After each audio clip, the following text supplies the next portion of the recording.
பிழைத்தோம் செல்வம் என்னும் அல்லலில் பிழைத்தோம் நல்குறவெண்ணும் தொல்விடம் பிழைத்தோம் புல்வரம்பாய பல்துறை பிழைத்தோம் தெய்வம் என்பதோர் சித்தமுண்டாகி முனிவில்லாததோர் பொருளது கருதலும்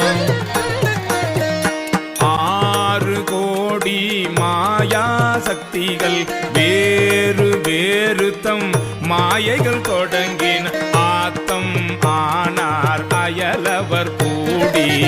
நாத்திகம் பேசி நாத்தழும் வேறினர் சுற்றம் என்னும் தொல் பசு குழாங்கள் பற்றி அழைத்து பதறினர் பெருகவும் விரதமே பரமாக வெதியரும்